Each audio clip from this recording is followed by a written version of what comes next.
Thank you so much, Amanda, and thank you for hosting this, both Laura and Amanda. And so enjoying seeing in the chat the name, where you're calling from or hailing from, and what brings you joy. Um, Thank you, Raylyn, Deborah, Malika, Carolyn, and anyone else who wishes to share with others. This will come to play a little bit later in our workshop together. Okay, well, thank you so much for um, joining me on a Sunday morning. Where I am, it's beautiful. So one would be tempted to be outside under the falling leaves rather than online. But I really, I think the material that we're going to be learning about today is so incredibly helpful, and I so wish I had this material 40 years ago, um, and I wish my parents had had it when they were living in a Zen center. We all would have benefited. So this is one reason I try to offer this workshop regularly. So thank you for being here. Let's see, let's get started. We're going to be doing this workshop in 3 parts. The first part will be learning about the nervous system and about nervous system regulation. And then we'll be doing practices together to bring our nervous system back into the window of tolerance. Then at the top of the hour, we'll take a 5-minute break. In part 2, we're going to learn specifically trauma-sensitive meditation practices, and we'll do a 20-minute guided meditation in which we can learn how to incorporate these. And then in part 3, we'll talk about the role of meditation in healing, as well as other pathways for healing trauma. We should have time for about 10 minutes of Q&A at the end, and we'll end at noon Eastern, so 2 hours from now. All right. I think that this workshop is helpful even if you don't have trauma in your background, because it's useful for lots of other situations in which we might have moments of overwhelm or high distress, or feeling like a hot mess or shut down, or when national and global events, that feel extremely stressful might be pressing in. Not that that's what any of us are facing right now. I just want to reassure you that I'm not going to share any stories of trauma, and not even any details. The workshop doesn't need that.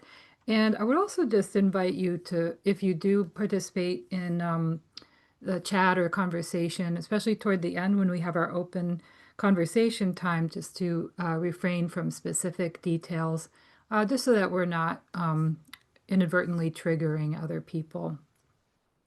So let's begin. As we all know, mindfulness meditation is a profound resource for healing trauma and for psychological issues. But for those with trauma in their background, meditation can really be a double-edged sword. It can be, as we would say in pharmacology, counterindicated. It can activate symptoms of trauma, or it can reactivate trauma. So, for example, people have found when they're meditating that streams of thought can eventually turn into floods or flooding of the nervous system. People can actually have flashbacks during their quiet meditation. The meditation can inadvertently trip up, along with memories for sure, can trip up fight or flight symptoms, or it can bring us into freeze or shutdown. And what's tricky about these is that they, in some way, can mimic the qualities of meditation that we're seeking. So with fight or flight, hypervigilance can set in, and that can look a lot like a kind of a sharp mindfulness, but it has that undercurrent of fear. And likewise with shutdown and collapse, the person becomes very still, and that can look like the person is meditating. The person might even think that they're meditating. So we'll need to tuck in a little bit to understand the difference between collapse, shutdown, and actual meditation. And similarly with dissociation, which can occur from trauma, that too can look and maybe even feel like meditation, especially for a beginner. And so a person might be feeling like they're meditating, but they're actually dissociated. And then there's this really interesting effect that happens, particularly with mindfulness practices where we're paying attention to sensations in the body, states of mind, emotions, is that with sustained attention to the present moment experience, we can actually end up putting energy into a reinforcing and getting into negative feedback loops with what we're paying attention to. So this happens especially with anxiety. A person with anxiety might notice their anxiety in meditation and start to become anxious about the anxiety, and then anxious about the anxiousness of the anxiety. And if they're continuing to put attention into that, they can kind of get really locked up. This is called the Medusa effect, where Medusa looking into the reflective shield of Achilles, Odysseus. I don't know. Someone let me know later. But anyway, she sees Ulysses? herself and she freezes. Say again? Ulysses? Hey, let's go with Ulysses. That sounds great. Thank you. So, the question at hand for today is how can we meditate or how can we teach meditation to others such that we're receiving the tremendous benefits of meditation that are so useful for healing, for therapy, for working with trauma, but without activating or reactivating trauma symptoms. So some of the benefits of meditation, we get greater attunement, we learn somatic awareness, we get really in touch with our body sensations, we practice non-judgmental observation, our attention gets refined. So we want to encourage people who are on that path of healing to meditate, but we don't want them to be having traumatic symptoms as they're meditating. So to answer this question, enter this rather new field of what's called either trauma sensitive meditation or trauma sensitive mindfulness. And there are a number of people working on this, but the one of the main voices, my camera's probably not, that's okay. I'm just going to read it out loud. You can see what the book looks like. Trauma Sensitive Mindfulness Practices for Safe and Transformative Healing by David Trelevean. And just recently, he has published, this is an incredibly good book, and I'll read it to you, to the Trauma Sensitive Mindfulness Workbook. It's a comprehensive guide for mindfulness teachers, but I think one can also use it personally. And frankly, a lot of us who are teaching are also trying to heal our own trauma, even as we're working with others. I love Trey Levin's work partly because it's extraordinarily well organized. He's a very, very clear teacher. So I recommend those two books without reservation. So the good news is that with some education, not much actually, and some adjustments, we can make meditation much, much more doable for people with trauma. And I can say I am so grateful. So now let's tuck into the learning. And just as a heads up, toward the end of looking at the chart, we're going to be doing one of the practices which will require camera and audio to be enabled for you. You'll need to turn on your camera and audio. If you can't, that's okay. Not a big deal. But you might want to just have access to a camera and microphone. Okay, so now I'm going to share this PDF, or actually it'll be I'm going to give all of you the link in case you want to open it up directly and not see it on my share screen, because you might be able to read it better if you open it directly, but I'm also going to share.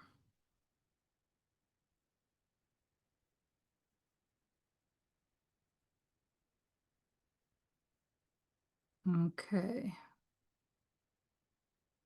There we go. All right. Now, I don't want you to be overwhelmed by this chart. It's okay. Everybody have access either through their personal system or through the share screen. Hopefully, okay. So we're going to start in the middle in the yellow. And we're just going to go through this um, piece by piece. So there are several different systems. Actually, we're not going to start in the middle. We're going to start at the top. There are several different systems developed all in the last 30 or so years, and there's enough overlap if we did a Venn diagram that we can actually chart it out. It's not perfect to what each person, Dan Siegel, Stephen Porges, and Peter Levine have laid out, but it's parallel enough that we can chart it. And we're going to use the window of tolerance as the primary framework because it's the simplest and kind of the easiest to understand, and in my experience, the most helpful for meditation practice. So the window of tolerance will be our primary framework. The window of tolerance, it's helpful to start in the middle with what is the window of tolerance. So the yellow zone, this is where we're well regulated. We feel calm, safe, stable, present.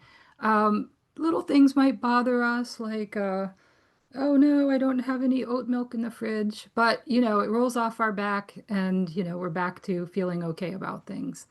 When a stressor comes along or some kind of threat, then our nervous system begins to go out of the window of tolerance, and we might have a place where we're feeling a bit stretched by whatever's happening.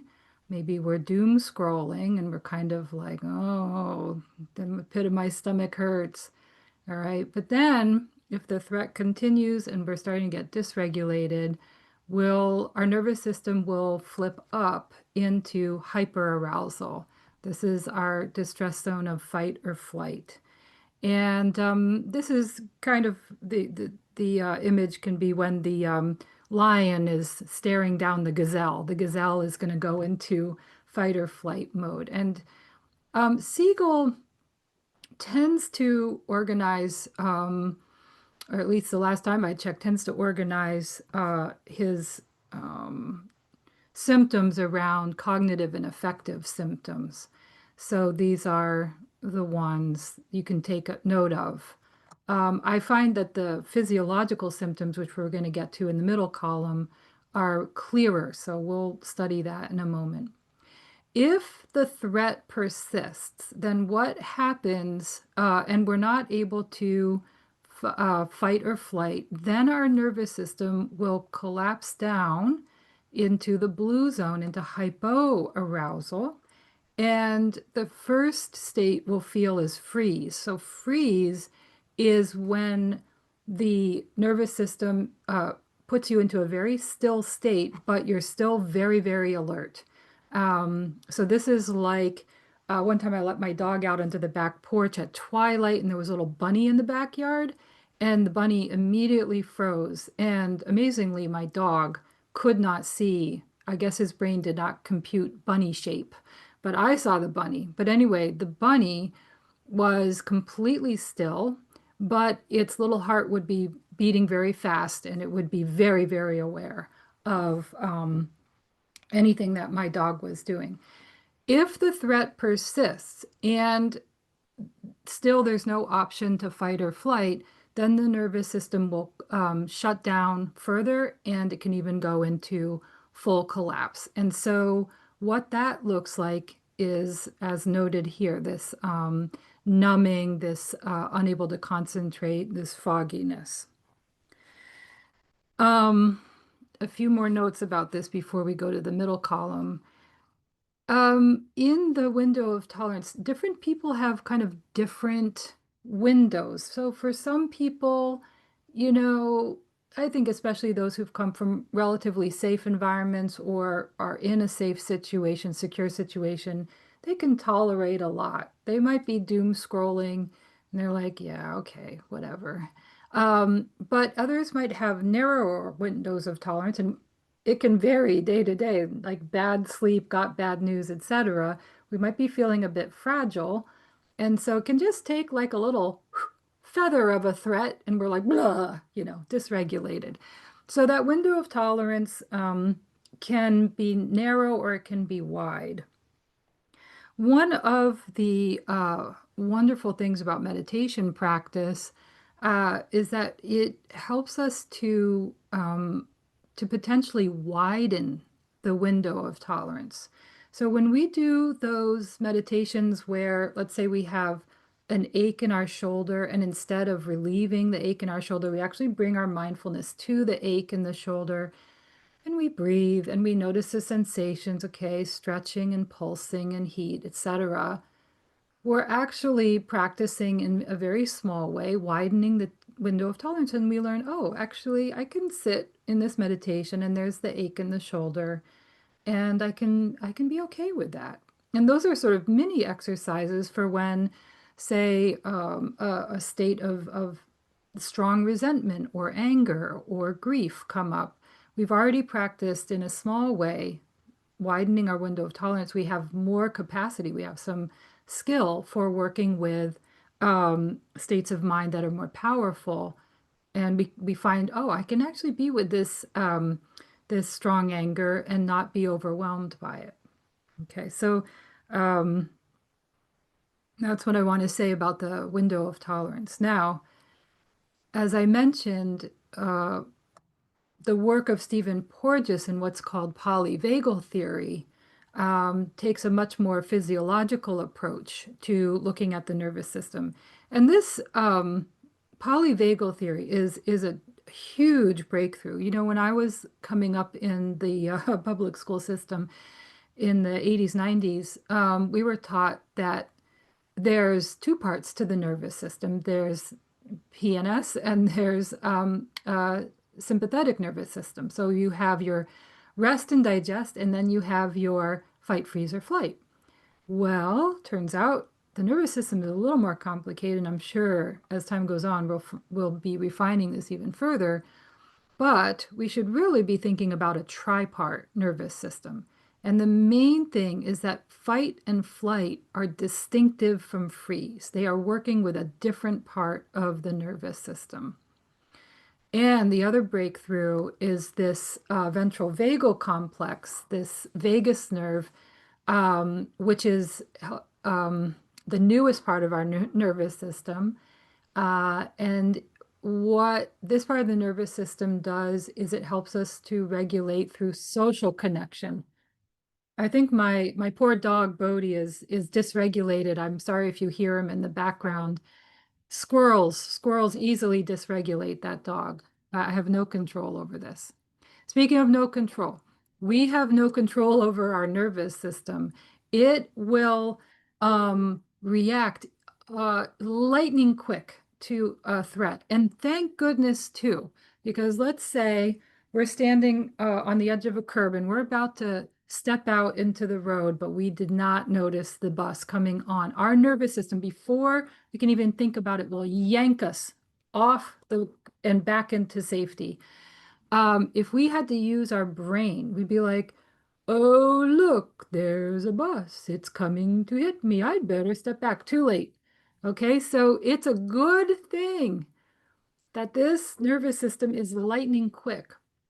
So we do not really have control over the reactivity of our nervous system, but what we do have control over is noticing that it's reacted, noticing that we're outside of our window of tolerance, and we can do specific practices to bring ourselves back into regulation. So that's part of what we're learning today. So let's take a look at polyvagal theory. And I think it's called theory because it hasn't like 100% been settled by science, but I think at this point we should probably stop calling it theory because the research does seem to bear it out pretty well. So looking at the autonomic nervous system, the sympathetic nervous system, the nerves in the spinal cord, create symptoms when we're in fight or flight, where we have this burst of energy, our heart rate increases, our hearing gets inhibited, mouth can get dry, and so on. When we're regulated, we are feeling relaxed and social, eye contact is easy, we're breathing more easily, our heart rate is slower, we can really feel our body. And then if, again, after a threat persists and we're unable to fight or flight, then we go into dorsal vagal, which is the nerves below the solar plexus. Our heart rate will drop, and we'll basically go into like playing dead, glazed over eyes, lack of energy. Hopefully, you're not like this now. If so, then you're probably just sleeping or sleepy. Okay. Um, so this physiological articulation of the nervous system, especially for those of us with a meditation practice, is incredibly helpful because when we're meditating, we're getting in tune with our body. And so we'll be able to notice perhaps a little sooner than an untrained person, oh yeah, my mouth is dry. Or, wow, my body feels kind of cold and my brain is starting to feel foggy. Okay. The other thing I want to say about polyvagal.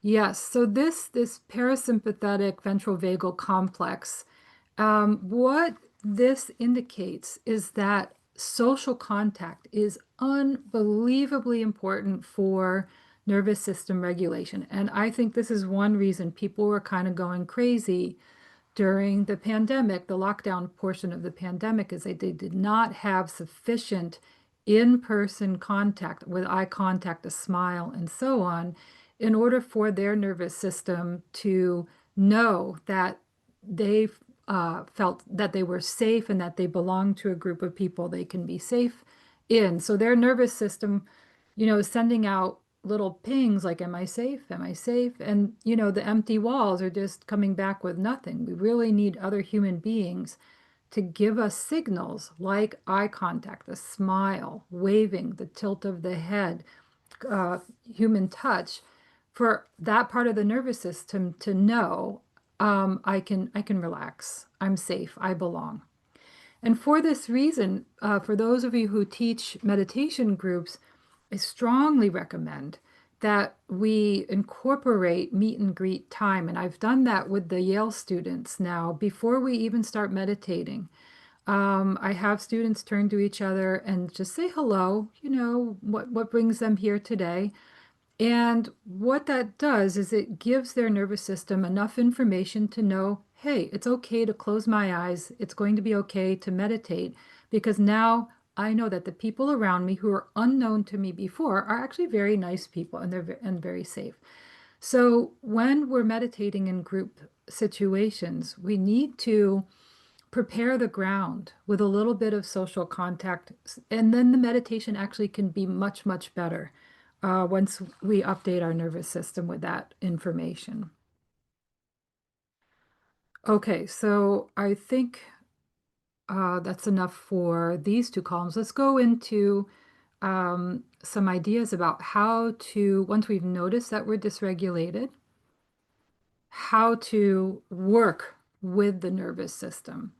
So here we have Peter Levine, who has done just amazing work in somatic experiencing, what's called somatic experiencing. And I know some of you are trained in this. It's sort of swept the Buddhist world as we began to understand more about trauma. So Levine, working off of, to some extent, polyvagal and window of tolerance, has developed some practices for re-regulating the nervous system, for completing trauma cycles, and for working with fight, flight, or freeze. And as I mentioned in the social engagement system, which is asking, am I safe? We can do some simple things like just look at each other and smile or wave. And if we're feeling overwhelmed, then getting a hug from someone or even just hugging ourselves can provide the information we need to help us be re-regulated. In the fight or flight, in the distress zone of fight or flight, there are a number of practices which we're going to do together today to help modulate that part of the nervous system. And when we're in freeze, There are some other practices we can do to bring ourselves out of freeze. All of this has really blown up in the last few years. And if you go onto TikTok or Instagram, YouTube, and you just type in, vagus nerve reset or somatic experiencing practices, etc., you will get all kinds of interesting things. And I will say, having tried quite a few of them, just as before I was teaching, I just wanted to make sure, like, what's the quality level of these? Most of them are actually pretty good. So I would break them down into a few categories. We have, maybe we would call our general category. Then there's sensory grounding practices. I think then we could also say there are somatic experiencing, self-soothing. Some of this repeats the material from the front. There's a whole renewed interest in how breath work and pranayama can help us. And then there's acupressure and Chinese practices. And there's a lot more. So I just, put out some of them. And I have found, when I'm a little dysregulated, if I, don't know, put in like 15 minutes of doing some of these, the restoration back is actually quite good. It's quite effective. Um, Let me see what else I want to say. And you'll have access to this following the program. And then if you're working with students and you want to use this sheet, but they don't have their devices, there's a QR code so that if they want to get through to the document so that they can click on some of the links, then that should be available. All right, I'm going to go ahead and stop this share. So when it comes to trauma sensitive meditation, I would divide these practices into two useful categories. One is practices that we can do before meditation, either if we're in a funk or dysregulated and we want to come into the meditation already being within a window of tolerance. So we can do some of these before meditation. We can, if we're dysregulated, we can also do them if we just want our starting point in meditation to be a little more stable, a little more strengthened. And then there are practices that we can do during meditation. And I think we want to give special attention to what we can do when we're in a group setting or when we kind of want to maintain the form of our meditation without changing posture. So thankfully, with nervous system resets, a lot of them are actually fairly quiet and fairly still. And it really wouldn't bother someone next to you, if you just put a hand on your heart. It would bother them if you start going, voo. Okay, don't do that in a group setting. But that's just common sense.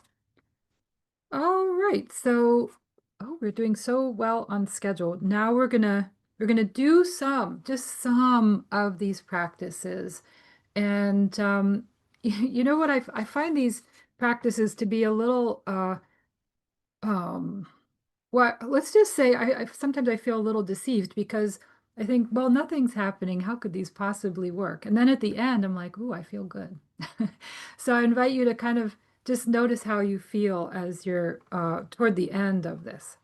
So let's start with the ventral vagus nerve, our social part of our nervous system. And it might be good to put yourself on gallery view so you can see other people.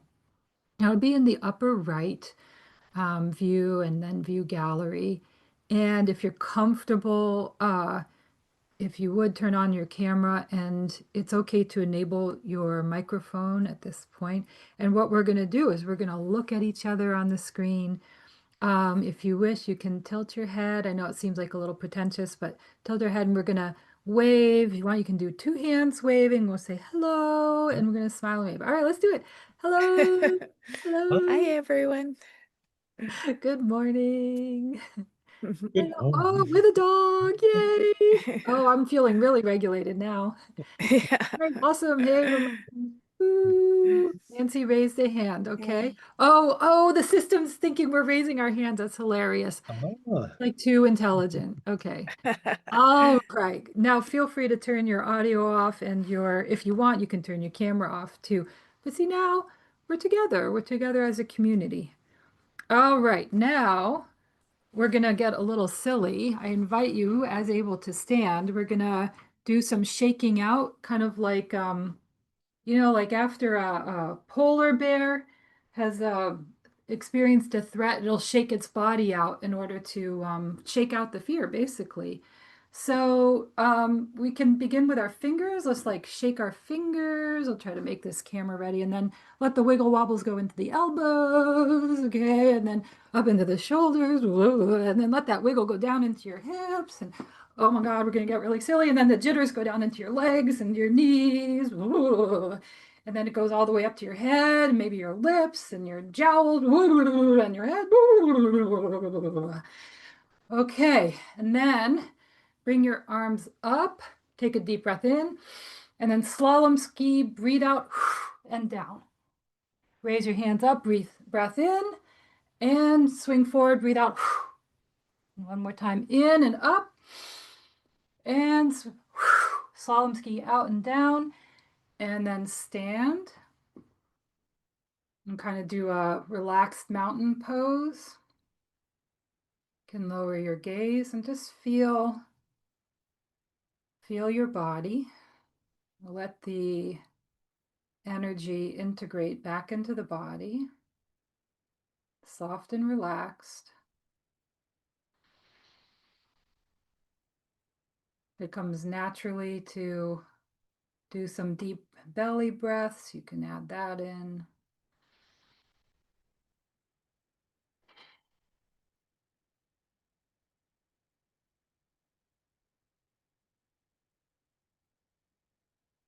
As a general principle with these nervous system resets, we give about an equal amount of time to rest and integration as we do to the activity. Okay, next we're going to stay standing. We're going to be, I'm just bending my knees so you can see me. We're going to be doing a very gentle swing windmill kind of thing. So you're standing face forward and just turn your shoulders to one side and let one hand gently tap the top of the leg, and the other hand is probably tapping the bottom of your bottom. And then windmill very slowly to the other side, and then at your own pace. But I think slower is better. Just very gentle windmill. So this is not yoga at all. Actually, what we're doing is we're trying to just come out of any freeze that the body might have or any kind of shutdown or collapse. And so that contact of hand to body is nice. And in a way, slower is better. Gentle, gentle, gentle. You can add a little dip with the knees, kind of rocking and soothing the body. It's very, very light and gentle. And then come back to center. And again, we're just going to stand and rest. Allow the warmth of that movement to reintegrate.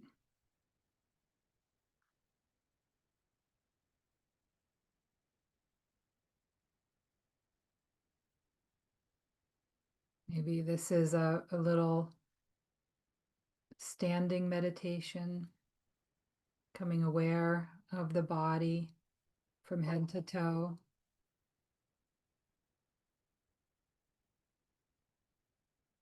All right. And then you're welcome to sit back down again or whatever your posture is for this workshop.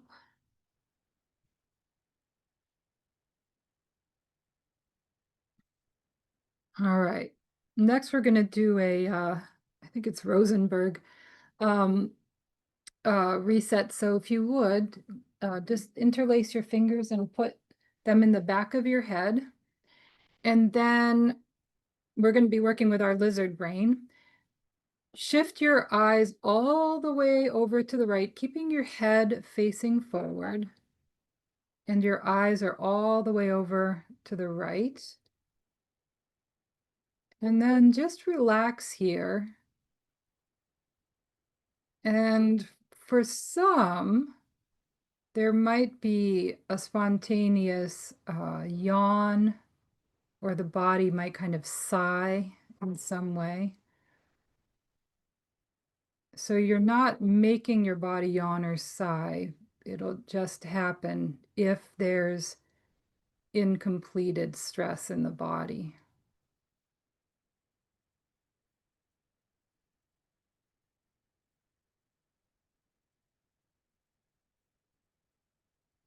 And then whenever that happens for you, if it does, then we can release our fingers, bring our arms back down. And then we're going to do the other side. So interlace your fingers again.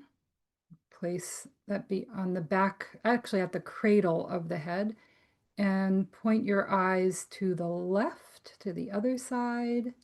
So head is facing forward and the eyes are all the way to one side. And just wait to see if your body yawns or sighs.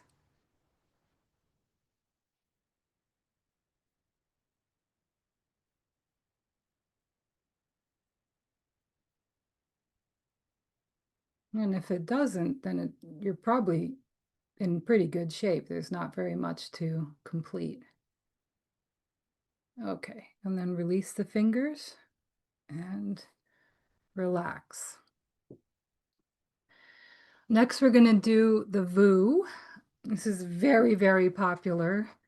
So the vibration and the formation of the mouth and how the sound goes through the throat and into the body helps to soothe and tone the vagus nerve. So all it is just a full breath in and then voo, like that at whatever pitch you want. We're not going to be going on tour as a singing group. And you just extend that as long as you can and let it fade, and then we'll stop, close our eyes, and let that integrate into our body. So if you wish, deep breath in.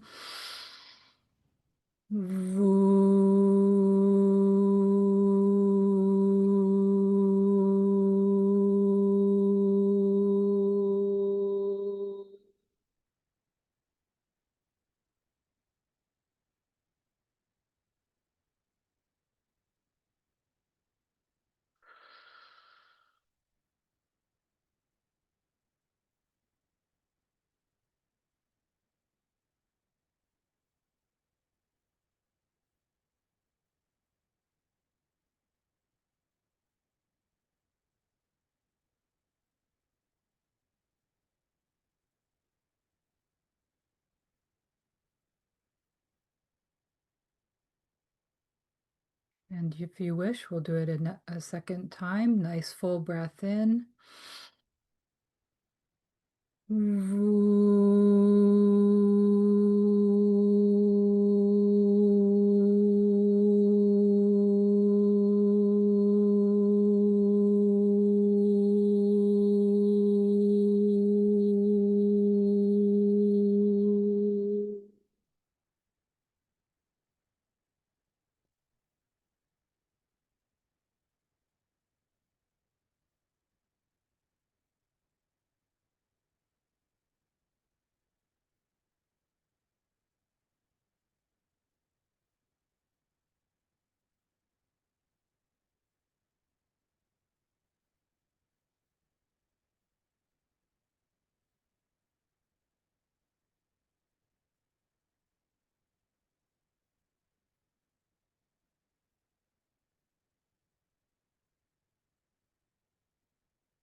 And continuing to keep your gaze lowered or your eyes closed, whichever is more comfortable for you. We'll do a little bit of breath practice. Many people like the 4-7-8 breath. They find it to be very effective. So I'll count it out. And the way this breath works is we breathe in through the nose to the count of 4, hold for the count of 7, and exhale through the lips for the count of 8. And we'll do that 4 times. Okay, so just breathing out through the nose, exhale, and then in through the nose, 2, 3, 4, hold, 2, 3, 4, 5, 6, 7, exhale through the mouth, 3, 4, 5, 6, 7, 8. In, 2, 3, 4. Hold, 2, 3, 4, 5, 6, 7. Exhale through the mouth, 3, 4, 5, 6, 7, 8. In, 2, 3, 4. Hold, 2, 4, 5, 6, 7. Out, 2, 3, 4, 5, 6, 7, 8.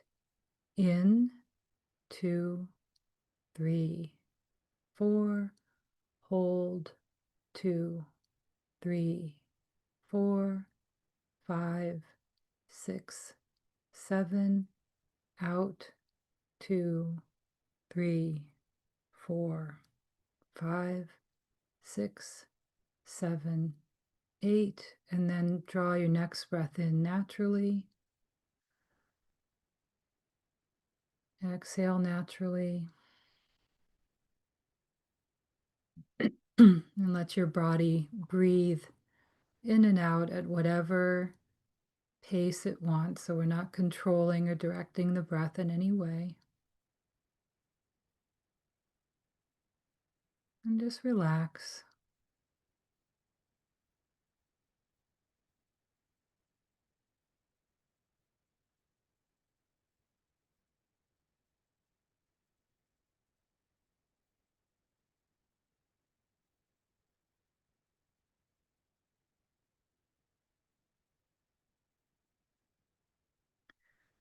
And lastly, we're going to do a practice called orienting. And we'll just add a little Buddhist meditation twist on it. Let's think of it as mindful seeing. We don't really get taught mindful seeing. We get mindful hearing, mindful tasting. Very rarely do we get instruction in mindful seeing. But I think orienting is essentially mindful seeing. And what we're going to do is we're going to have our gaze go out over the horizon of wherever we are. And we're just going to very slowly, I'm going to do this in about 10 times as fast as how we'll do it, but we're going to turn to one side of our environment, going to pivot our head around, and we're going to look all the way back 180 degrees behind us. And then we're going to sweep our vision back around 180 degrees back to center. And then we'll be doing 180 degrees the other direction, all the way back and slowly coming back to center, so that we have a 360 view of our environment. And what this does is it's especially helpful when we're having flashbacks, or we're kind of like a lot of memories about the past are coming up, or we're actually in the past mentally. Is we're updating our brain, we're updating our limbic system to say, hey, look around you. We're in a safe environment. So notice that, deer, when they're nibbling on the grass or some lower shrubs and they hear a rustling out in the forest, their head will pop up and they'll do basically a 360 just to check. Am I safe? 360 degrees. So we can draw on this very ancient primitive part of our brain likewise and do a 360 view. and update our limbic system. Okay, right here and now, despite the news I just read on the New York Times, right here and now, it is safe. All right, so let's do this together. I'm going to do it as like a little 4-minute meditation. So wherever you are, let your gaze go beyond your computer screen a bit into the room or the space around you. And looking straight ahead, notice what you see. And for those of you who are familiar with noting practice, you can make little notes like light and what colors you're seeing, shapes. You can look a little further into the distance and say if there's a window. And maybe notice what's on the periphery above and below. And then just start letting your eyes drift a little bit to one side. Choose which side. For now, keep your head pointed forward and let your eyes move. In my case, toward the left, and I'm just noticing what's in my environment.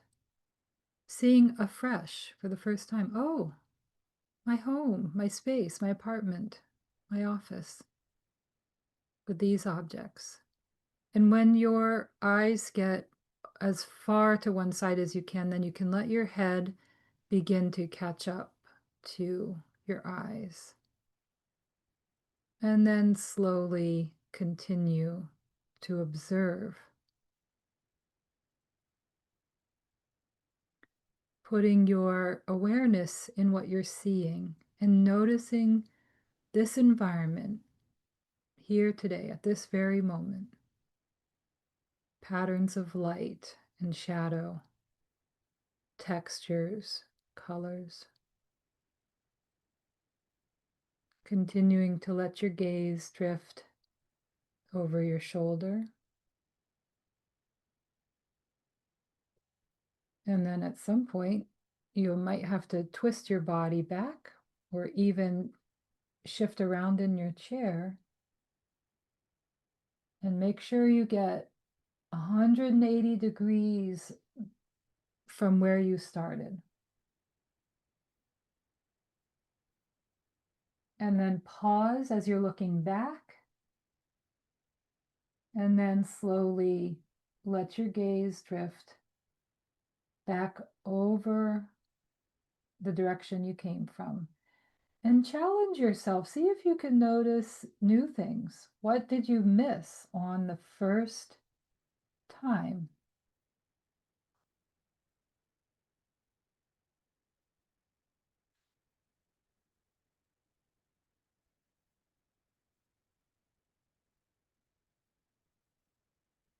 So no matter where you were with your thoughts, anticipating terrible outcomes in the future, or remembering bad things in the past, this moment right now is like this. This is your environment.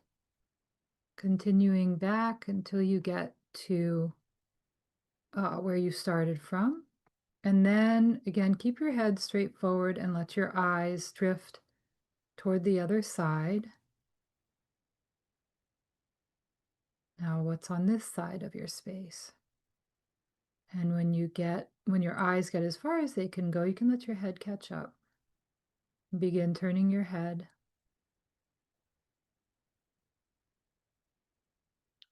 And if you want, you can update your brain with the clock and location. So today is Sunday, October 5th, 2025.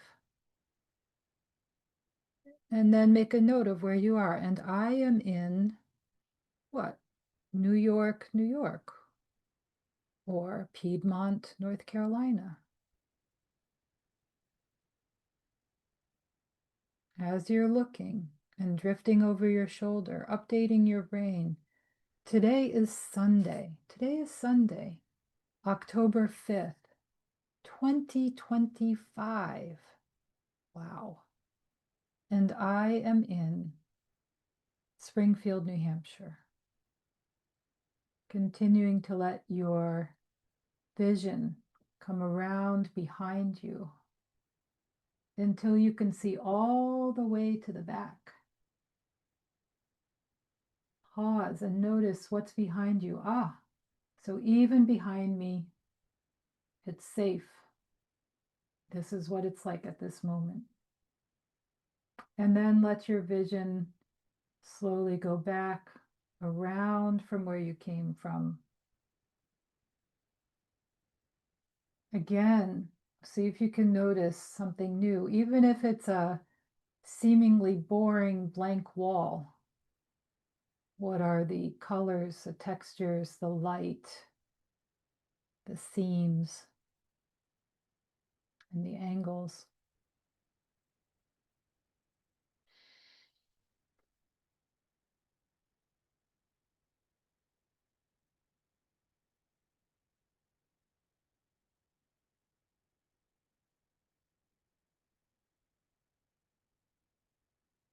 Continuing to come around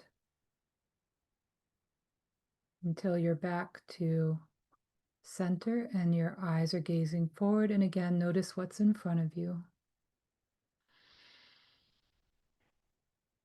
And then, if you wish, you can lower your gaze or close your eyes.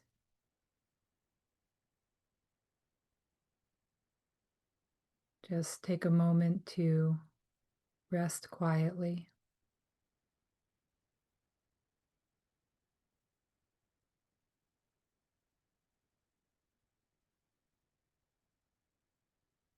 And when you're ready, I invite you to take a nice full breath in. As you exhale, you're welcome to open your eyes, lift your gaze. Okay.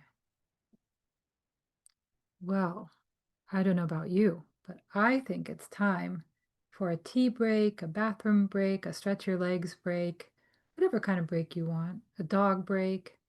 And let's come back at 11:02 or 2 past the hour, wherever you are. So it gives about 5 minutes, okay?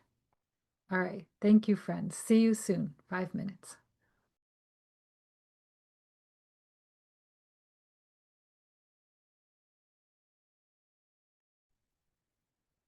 Okay. Welcome back. All right. I see some people coming back online. That's great. I'm going to assume those of you with cameras off are within earshot, hopefully. Okay, so now part two, we're going to learn about how to practice trauma-sensitive meditation itself.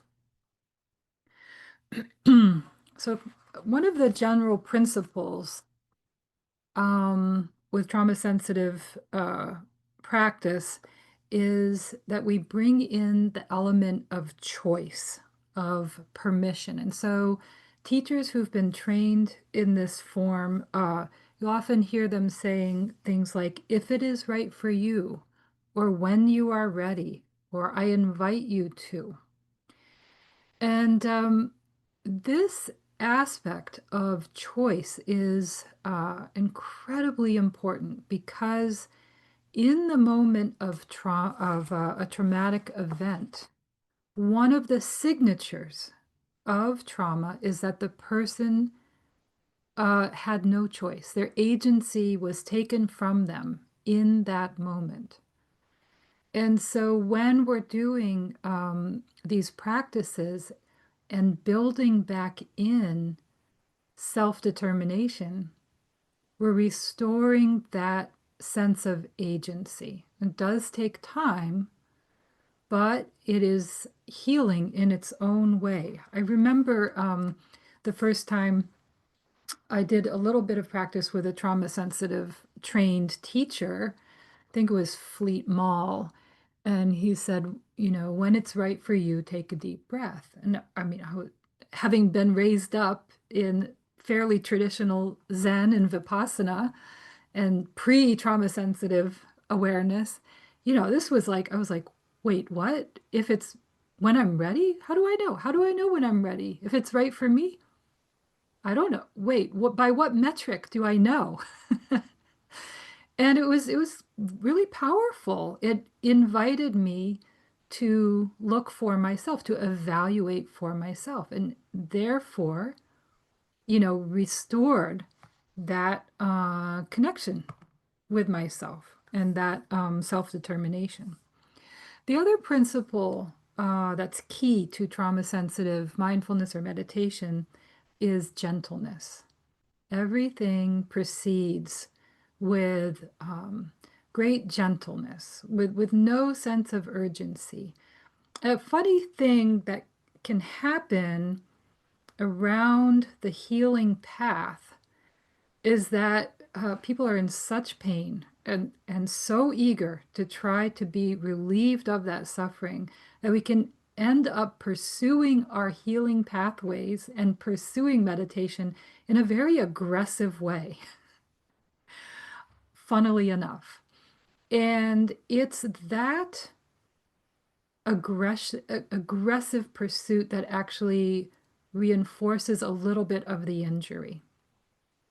And so when we're doing these practices with as much softness, with as much respect, and in gentleness as possible, again, we're retraining ourselves back into a relationship that is the kind of soft, receptive, caring internal environment that we really need. If we pursue healing too aggressively, there can be blowback. Those of you who are familiar with parts work or internal family systems or IFS, part of you will get the wrong buttons pushed and they'll start pushing back against the healing process. And you start to become sort of treatment resistant, even when you're doing trauma sensitive practices. So gentle, gentle, gentle. This Yale student, I mean, most Yale students are type A. And he had this horrible, just terrible childhood. And he was getting introduced to all of this new material. And he's like, okay, I'm doing the nervous system resets. And I'm like, okay, how are you doing them? And he was doing them like in this sort of power yoga, like boom, boom, boom, boom, boom, not watching my breath. And I'm like, whoa, whoa, whoa, buddy. It was just so, it was really like just to shift the approach to the healing is a really key part of that process. I want to introduce you to the concept of a mindful gauge, or I prefer to say a mindfulness gauge. So, a mindful gauge or mindfulness gauge is an aspect of your body or your mind that helps you to determine where you are in your window of tolerance, whether you're activated or not. And so, for some, this could be the breath. They're already very connected with their breath, and they'll notice, oh, I'm breathing up in my chest and it's very light and shallow. Okay, so that's telling me this is where I'm at. Or, okay, my breath is actually quite soft. It's down in my belly.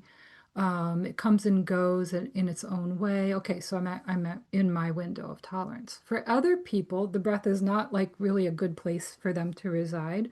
So it might be, how dry your mouth is. That's one that's really helpful for me. So if my mouth is dry, it tends to mean I'm outside of my window of tolerance. And then when I'm relaxed, it rehydrates. And actually, this finally explains a great mystery that all meditation teachers have struggled it with, which is why do so many people start swallowing when they're meditating? It's because they're going into rest and digest and they're rehydrating. So now I'm finally able to explain this. For years, we were just like, I don't know, it just happens. Now we understand. So now we say, well, if you're swallowing during the first few minutes of your meditation, that's a good sign. Other people are a little bit more in touch with their cognitive function, and so they'll tend to notice, oh, my thinking is very clear and perceptive, so I'm in my window of tolerance. Nope, now it's very foggy, and I'm kind of struggling to put one thought in front of the other. Okay, so I'm actually a little bit in shutdown right now. All right, so you find what's right for you. It takes some time, and just keep tapping into that spot to begin noticing where you are. And then another thing to convey is some ideas around what we would call applying the brakes or tapping the brakes. So if we find ourselves during meditation or even really in regular life, but especially during meditation, there's some things that we can do to help us shift out of dysregulation. Very simple things, such as opening the eyes. So if you're a meditator who keeps their eyes closed and things start to get really funky inside, all you have to do is open your eyes. You have permission to do that, by the way. Just open the ideas and eyes and like, oh, okay, yes, here I am. I'm not in 1984. It's actually 2025. You can, this is going to blow your mind. You can take a break. You don't have to meditate, especially, I mean, if you're on your own. You could actually just decide, I'm going to stop meditating. I say this because, again, I was trained in very formal systems, and I think a lot of us get that training. It's like commit to sit. If you said you're meditating for 40 minutes, you're meditating for 40 minutes. I mean, who's going to judge you? Nobody's around. Just stop if you need to stop. You can shift your posture. You can shift your attention to a pleasant object. You could internally reflect on the ways in which you've been resilient and thrived. You can do a very simple self-soothing practice, which is just to put the hand. In fact, I saw some of you doing this, and well done. You can place your hand on your heart. In fact, I invite you to do that now. Just that contact with the hand to the heart, the warmth, the pressure. Sometimes to me, it feels like the calm hand of a mother. Not my mother, but a mother. Okay.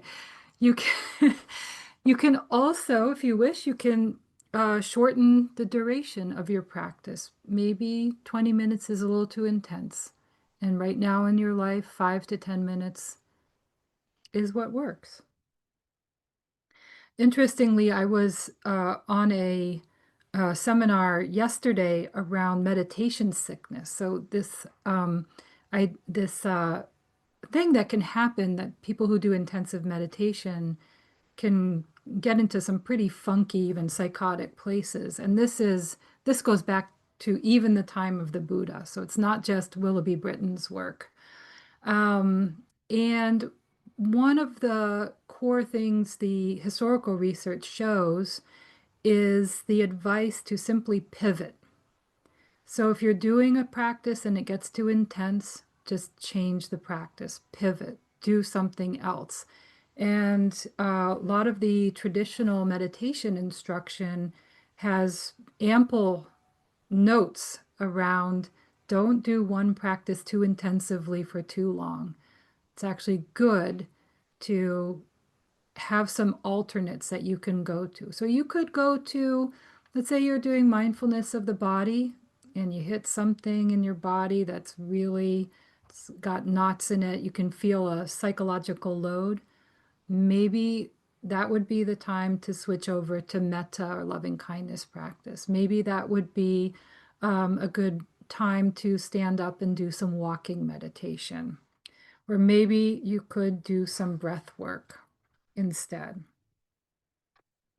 And then I also want to mention that there are alternate practices to seated meditation. I just mentioned walking meditation, but I also think that certain forms of yoga are fundamentally meditative, especially yin yoga. Yin yoga is very slow, very gentle, and in my mind, it's just meditation with a little bit of movement added in. And the gentleness of that helps to reinforce what I was talking about before, is that we need to restore a gentle relationship with ourselves. All right, so now we're going to do a guided meditation, and I'm going to integrate some of the practices that you can bring in for yourself. You wouldn't normally do, I'm just giving you a sampler. We're kind of doing the poo-poo platter of trauma sensitive meditation, but you wouldn't do all of it all at once, okay? So just so you have it available to you when you're meditating. All right, so let's get ready for about 20 minutes of meditation, last sips of tea. I am just going to ask my teenage son to go turn his music off. I will be right back. Just a minute, he just woke up.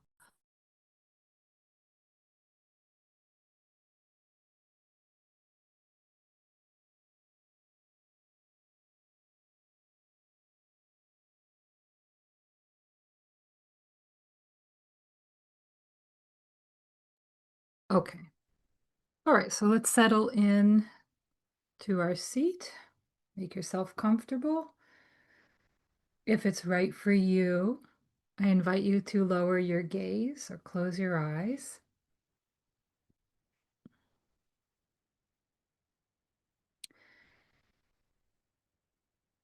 And I'd like to begin with the long exhale. This is something of a nervous system hack in which the longer the exhale, the more we slow down our heart rate, and the slower heart rate informs the body-mind system that we're relaxing. So it's kind of coming in backwards. We're making the body uh, do this little thing that makes it think it's relaxing, and then it actually may relax. So the way we do this is we take a nice full breath in through the nose. We're going to fill our belly and then all the way up to the lungs. And that in-breath doesn't need to be long. And then we're going to control the exhalation, probably best to breathe out through the nose, and see if you can make your exhalation as long as possible, at least twice as long as the in-breath. The longer you can do it, the more you'll get that lower heart rate effect. And also, if you have a sense of what your mindful or mindfulness gauge already is, just make note of where things are with that right now, like where your breath is, or is your mouth a little bit dry, or what's your cognitive wherewithal. Okay, so now take a nice full breath in through the nose, fill your belly first, and then fill up through the ribs to the top of the lungs. If you want, you can take an extra sip of air in, and then exhale slowly, slowly, really controlling the exhalation as if there's like a balloon and you're just letting the air out super, super slowly. So slow, slow, controlled exhalation.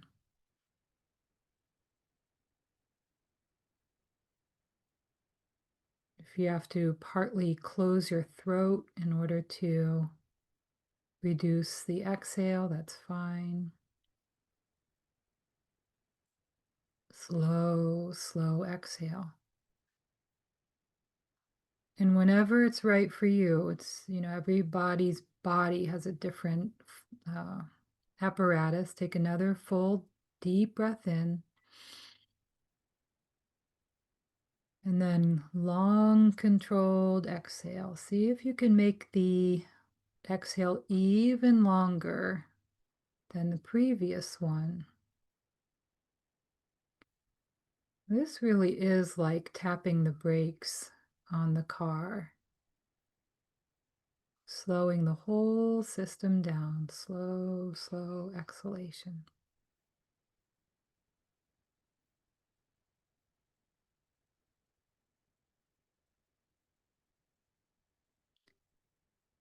And when you get to the end of the exhalation, just push the last little bit of air out and then relax your belly and take your next few breaths in naturally. Just let your body re-regulate itself.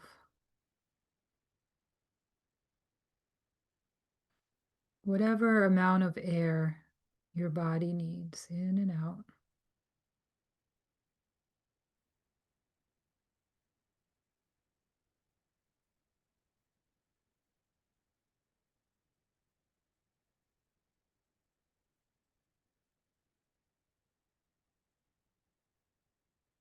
Maybe check in with your mindfulness gauge.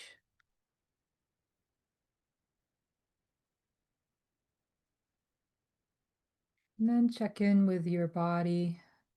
You might invite your body to soften and relax. Let the weight of the body sink into the seat and trusting your body into the ground.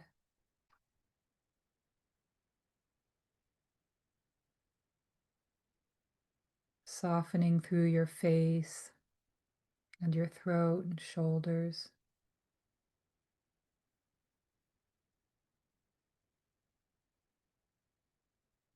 Letting your belly become soft and relaxed.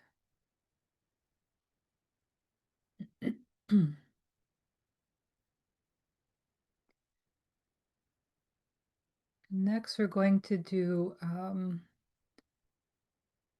nice practice that's easily done when we're sitting with other people and won't bother them.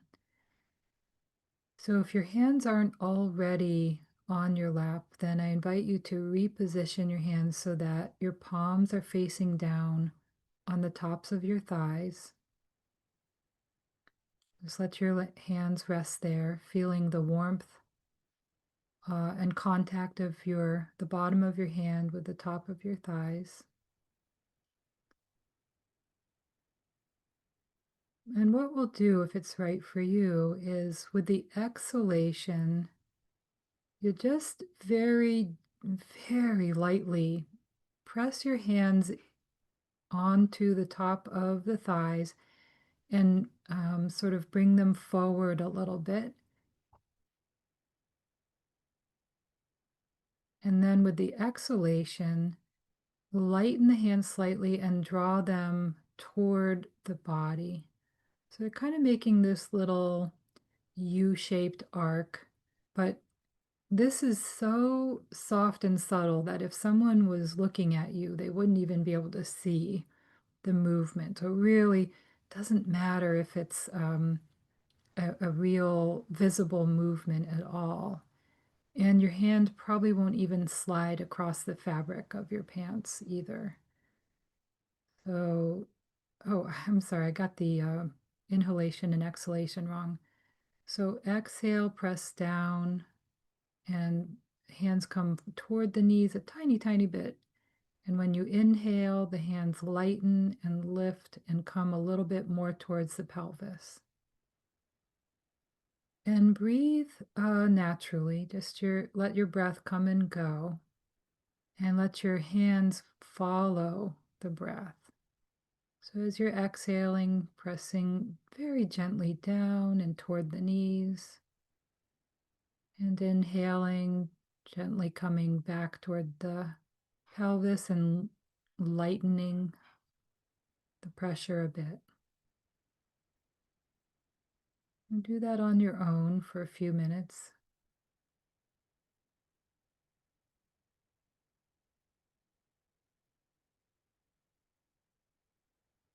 And in some ways, the more subtle and small the movement, kind of the more soothing and gentle this will feel for the whole system.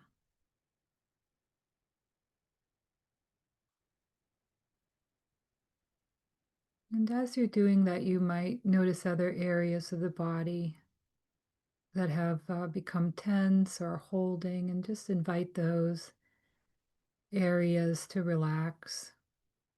So that the only movement and muscular control, etc., is only happening in the hands and with contact of the thighs. Everything else is soft and relaxed all around that.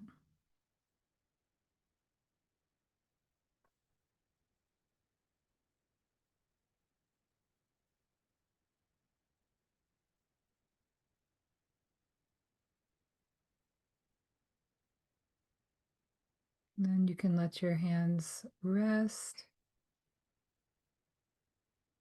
Let yourself rest for a moment. See how that feels. Perhaps check in with your mindfulness gauge.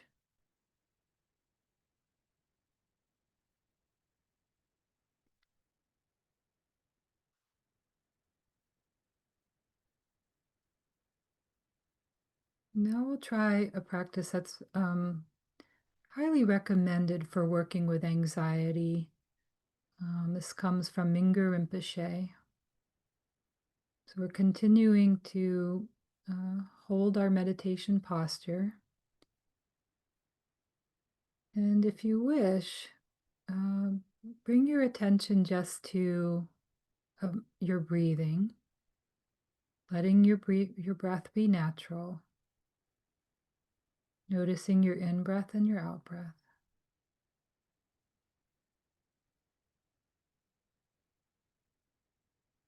And then we're going to shift our awareness to listening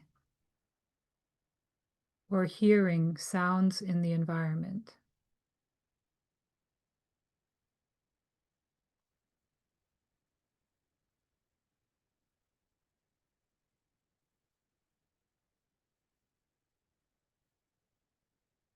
And then rotating your attention to feeling your lips as they're resting, one is resting on the other.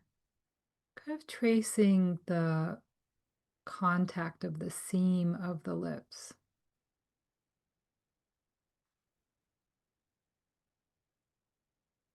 Feeling where the top and bottom lip meet each other.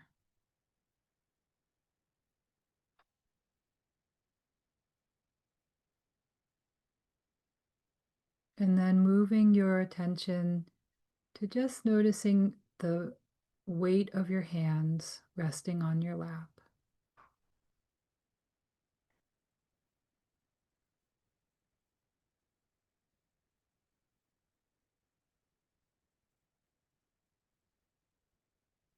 And then bringing your attention again back to feeling your breath. Attending to the in and out breath. Letting the breath be natural.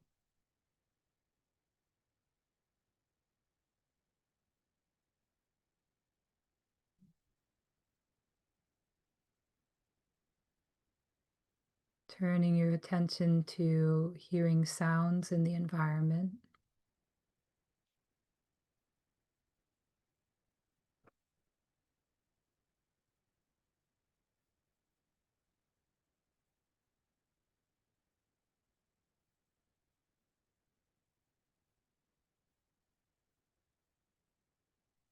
Shifting your attention to feeling the contact of your lips.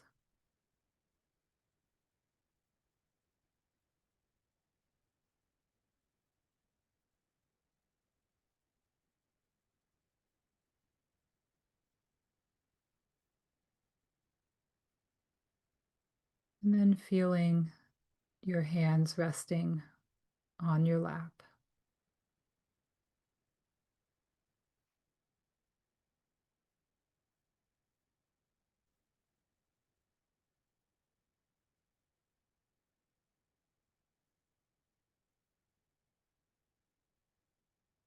And we'll do one last practice in this meditation. Remember when we put into the chat box something that brings us delight or joy. And if you didn't do that, you can think of something now. And bring that to mind as clearly and fully as you can. If it can involve all 5 senses as you recreate that in your imagination, that's great.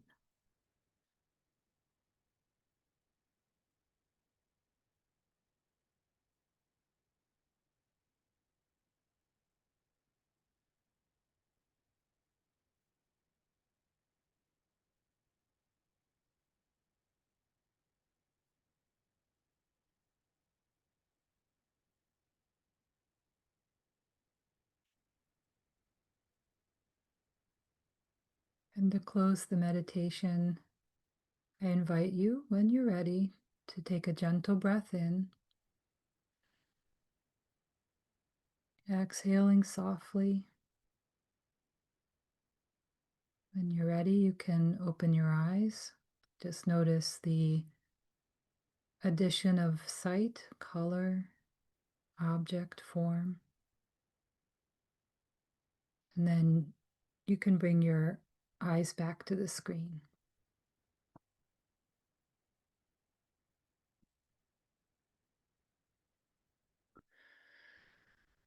All right, so those were just a few of the things you can bring into your meditation.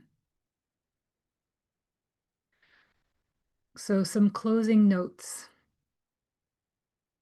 Can meditation heal trauma? I don't think so.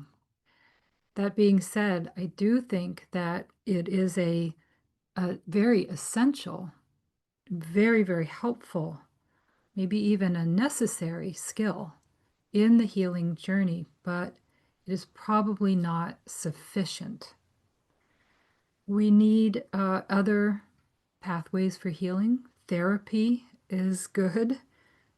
Medication can be an extraordinarily important part.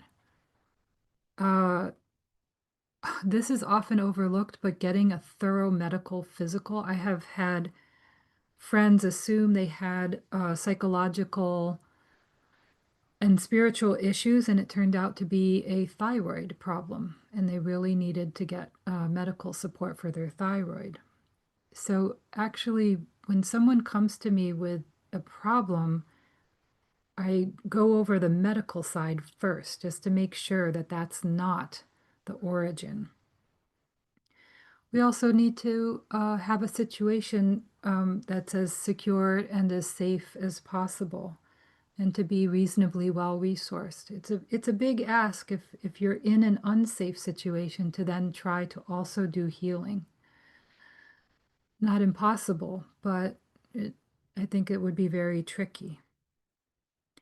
As for therapy, I think, what we're seeing is that talk therapy can be helpful, especially for uh, getting a handle on our story, like what did actually happen. Um, but often just sharing the story can be quite re-traumatizing or re-triggering. And I think this is one reason a lot of people end up quitting therapy is they go in and they talk about something really painful, get completely dysregulated, and it takes another week or 2 weeks just to feel okay again. And then that cycle repeats. And so I'm very encouraged by the inclusion of some newer models of working with trauma. And just to name some of them, we've already heard mentioned somatic experiencing and internal family systems, which is under a larger umbrella of what's called parts work. There's also EMDR, eye movement. Well, actually, it's expanded beyond just eye movement, but it works with uh, the neurology. There's psychedelic assisted therapy, very, very promising. There's neurolinguistic reprogramming. In fact, let me share a resource document. This is still a work in progress. Honestly, I'm constantly updating it. I'm also going to share it on my screen. So those of you who don't want to open the document directly. New approaches to healing trauma. Oh, I feel like I have one that's even more updated, but anyway. So because I work with a lot of students who are just beginning to figure things out, it's like, okay, let's just start with the basics. You know, would this be categorized as trauma? So some assessments, some lists of symptoms. I am a little bit mixed about Bessel van der Kolk's book, The Body Keeps the Score. It was really groundbreaking when it came out, but I feel like some of the descriptions of trauma are almost like trauma porn. They're very upsetting. And so the last third of the book, I think, has the helpful stuff, but it is actually now getting slightly dated. If anybody knows of a book that's better than Body Keeps the Score, please let me know. But the basic ideas in it are solid, and it was groundbreaking. And then I have newer options for healing. CBT, cognitive behavioral therapy, and um, it is successful, but to some extent, but it's really working with this prefrontal cortex part of us, the part of us that's thinking, and we know that we're thinking. But trauma is often it's in the body, it's in the neurochemical system, it's in the nervous system, and so we need to work much more deeply than just the cognitive part. And I think that's why I'd say we see like kind of a 50%, improvement rate or success rate with CBT, but it doesn't do the whole job. And then I have some readings recommended for IFS. In my view, IFS is like it's really amazing. It's really, really groundbreaking. Um, and there's a list of therapists. Here's more about EMDR. Here's more about psychedelic assisted therapy. Depends to some extent what state you're in. Um, and then what else do I have? Nervous system resets, breath regulation. Here's the listing for trauma sensitive meditation. Feldenkrais is an amazing way of working with the body and the nervous system. And I mentioned yin yoga. There's limbic system rewiring. That's pretty helpful. And then the new core concept, polyvagal theory, neuroplasticity. So, it's just a short document kind of providing an overview of some of the pathways. But one thing that's not mentioned nearly enough is the role of community and friendship. And this is something that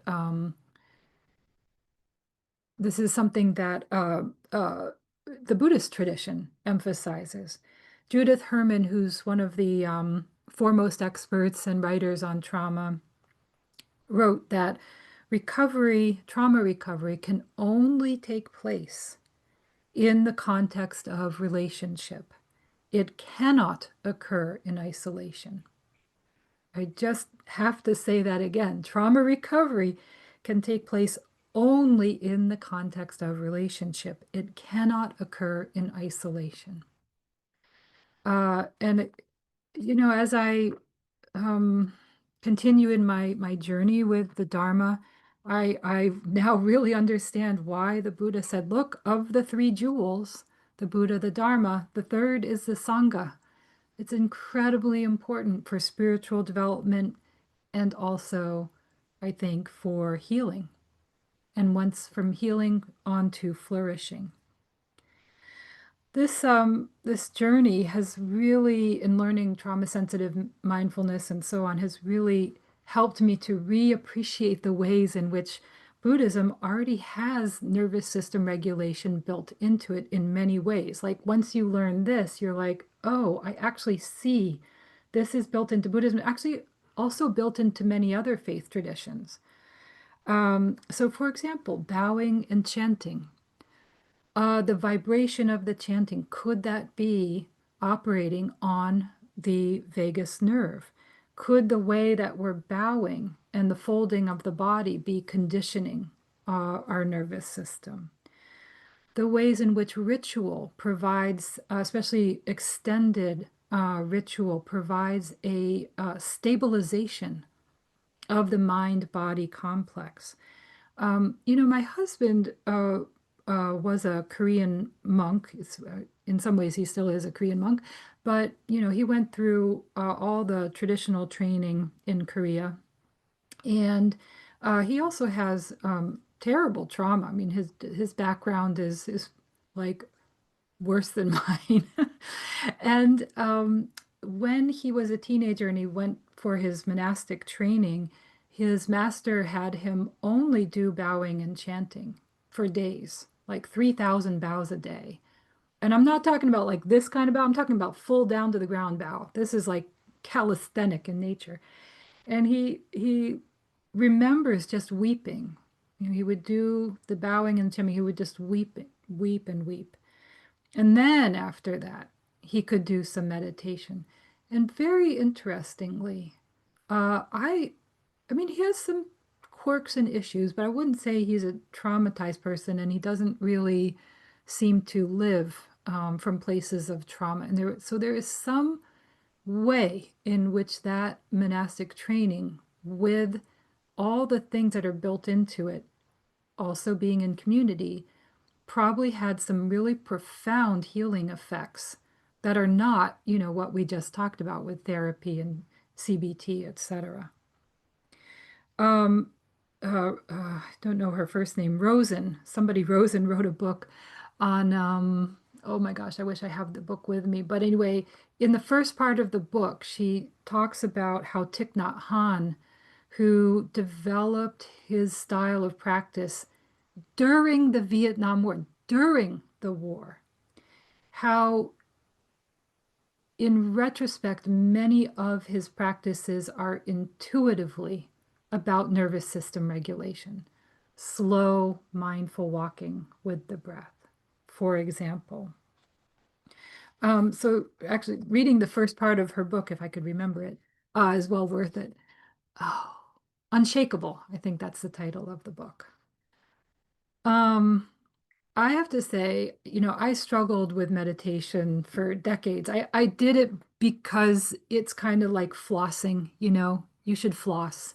Okay, you should meditate. You're flossing your brain, you're getting out the plaque. But in time, what I found as I did some of this healing work is I found that meditation actually became much, much easier.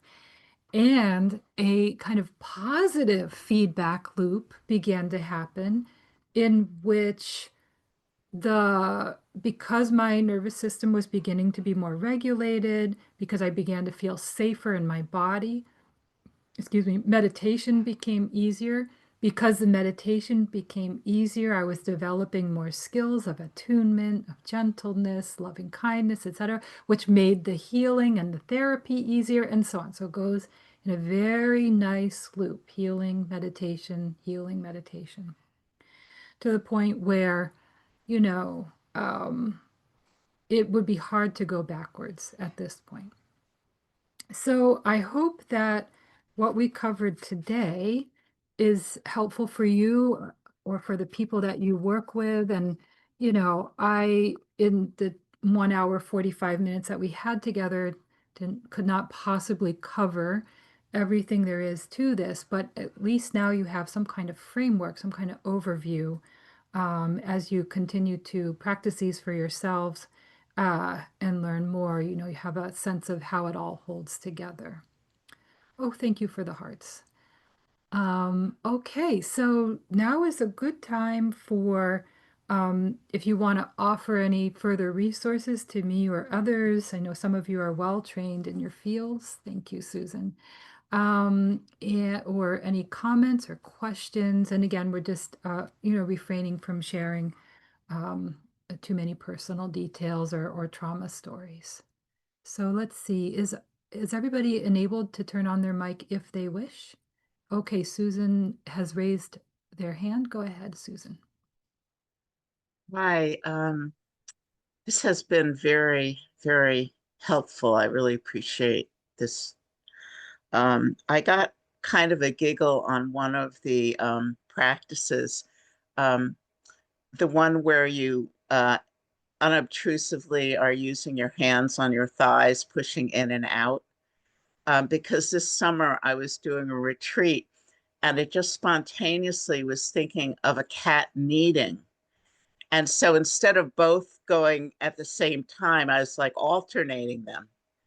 And it gave me such joy and happiness because I don't know, it kind of stimulated some love for cats or whatever, you know. And then I kind of also, with my chiropractor, when she worked on my neck, I asked her if she'd do like a cat kneading. And that gave me, again, like this sense of great relief and release, the whole thing, because they're purring, they're joyful. And so I just had to share that because I thought, oh, Sue, you're kind of gone over the edge here. Oh, I love that. And it's reminding me that there's quite a bit as you explore some of these around bilateral stimulation. If somebody else on this call knows more about this, but so for example, I believe the butterfly hug, you actually tap left and right. And there are quite a few practices where it is about left and right. And so you're not doing it, you can do it at the same time, but that side to side is Yeah. can be part of some of these somatic practices. Very good. Well done. Thank you. Thank you. You're welcome. Okay, others? Hi, Yes, go Sumi. ahead, Raylan. Um, Thank you so much for this. It's interesting because I didn't know. Sorry, I'm taking care of a friend's elderly dog. I didn't know that you would be teaching today until I saw the schedule this morning, and I was like, oh, I'm going to sign up for that. But I don't know if you mentioned that Trelevean has a traumatic sensitive mindfulness course, and I signed up for it maybe about a year ago, but I haven't been able to look through it because it's self-paced, and I started it this week. And so I'm just sharing another resource. It's been really informative. He's very clear, and he's just it's just a I don't know. I don't have any words right now, but he's very clear. I like the word that you said, clear and direct, and has such a beautiful approach in creating a safe container. So yeah. Oh, that's great to know that he has a self-guided program. Yeah, It's and the great. book, the workbook is, I mean, it looks thick and heavy, but it's like 1.5 spaced, which I just love. And so it's so, as you point out, clear. It's really easy to get through it. And a lot of stuff will look really familiar to a lot of you from the Dharma world. So you'll get through it pretty quickly. Thank you for sharing that. Yep. Thanks, Sumi. Yeah. Yes, Susan Young. Oh, you might need to turn your mic on.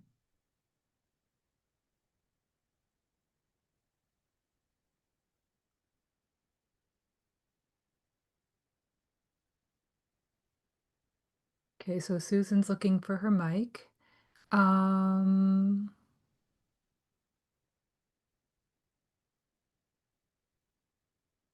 I'll tell you what, Susan, I'm going to have Laura go next and you can look for your mic and then we'll come back to you, okay? Oh, you did it. Yes, of course. Okay, go ahead.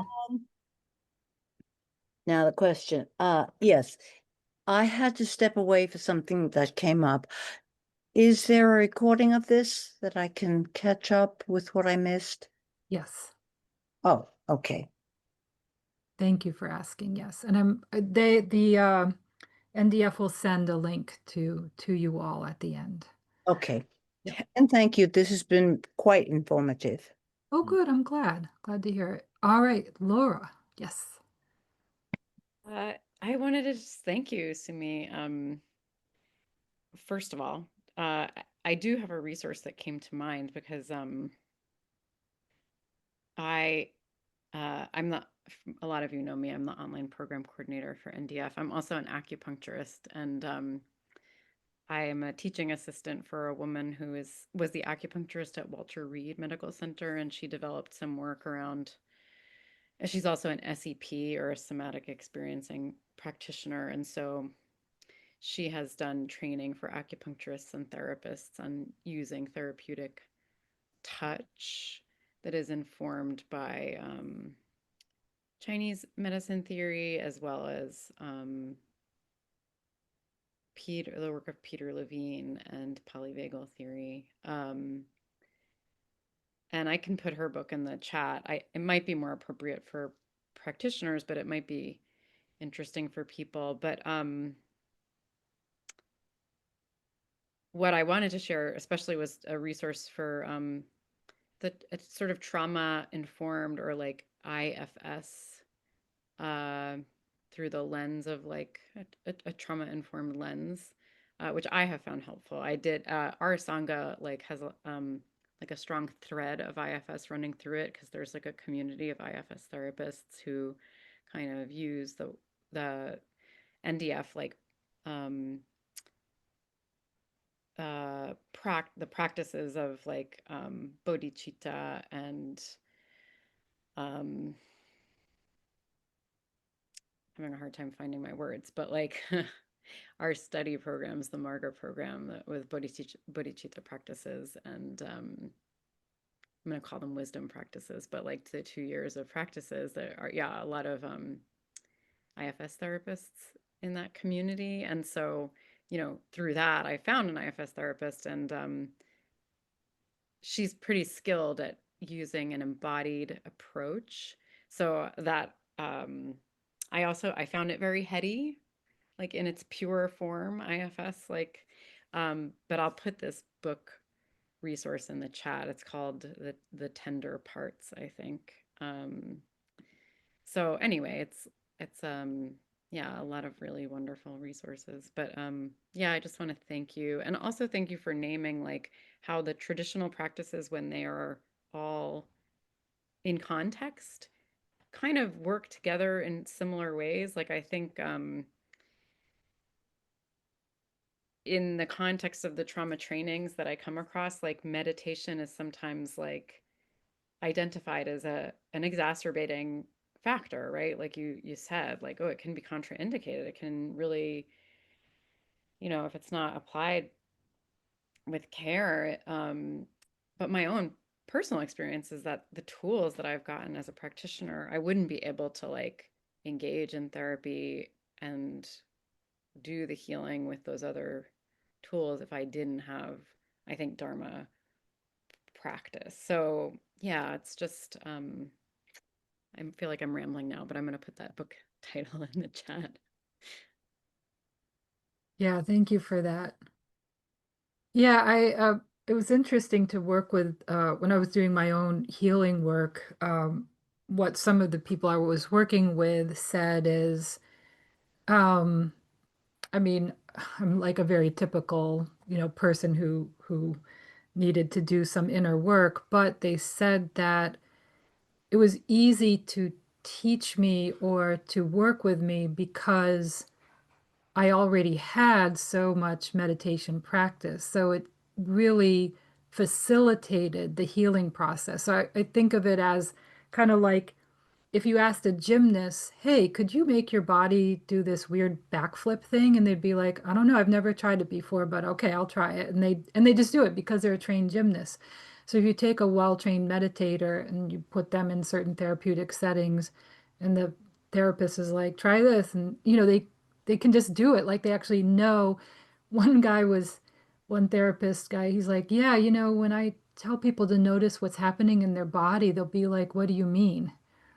Because like it's like that basic, right? But when you have the meditation, you're like, oh yeah, of course I can feel the corner of my left elbow.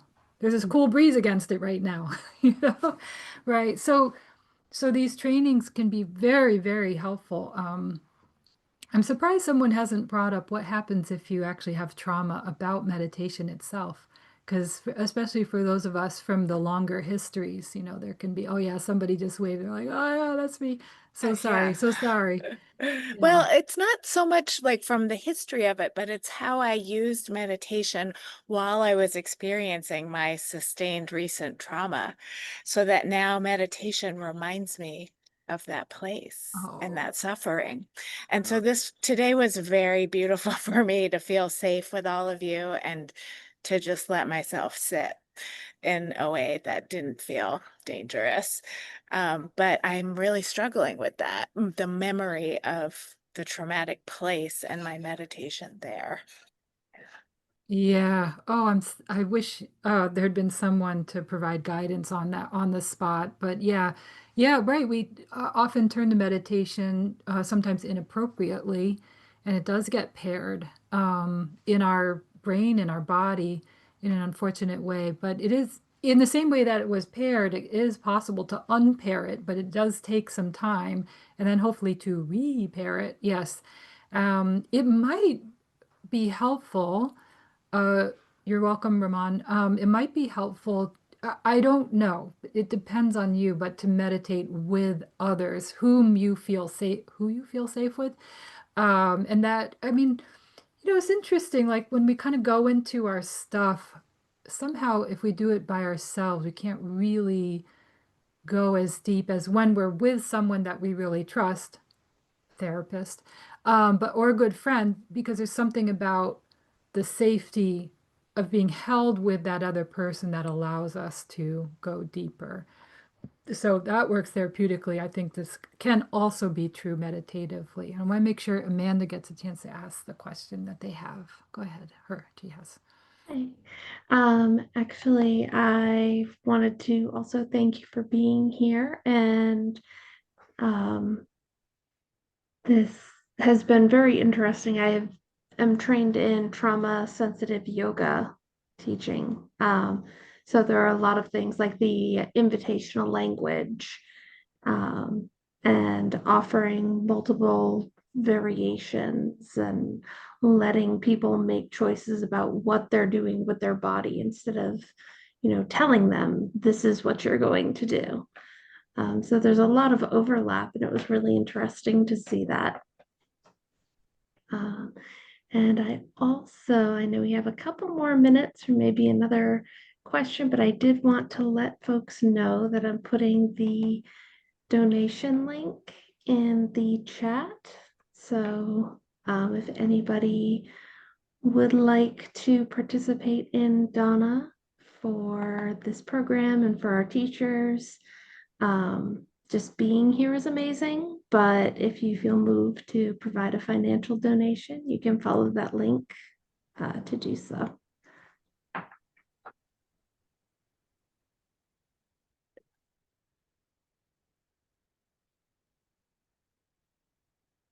Thank you, Amanda. Well, I would love to let you all go into the beauty of the day that is ahead. So you're welcome to email me if you have further questions, sumi.kim@yale.edu or simply sumi@gmail. It's all one word, simply sumi. Also, it's good to see some of you from the Marga program. I recognize some of your faces, so good to see you. And Amanda, did you want to do anything else for the closing?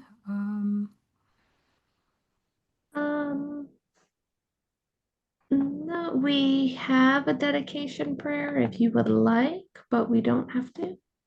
Yeah, can you do the dedication prayer? I'm not familiar with it, but I like it very much.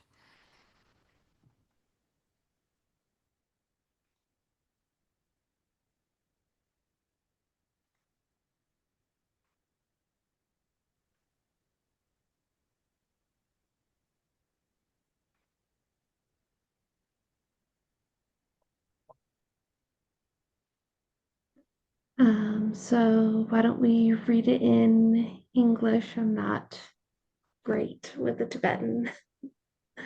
By this ethical activity, may we swiftly realize the great perfection and thereby uplift each and every being to that same state. Thank you very much, Amanda. Let's, if you're comfortable, bring our palms together before our hearts. And I bow to you on the journey you're on. May you find the healing that you need and the flourishing that you seek. Take care, everyone. Thank you again.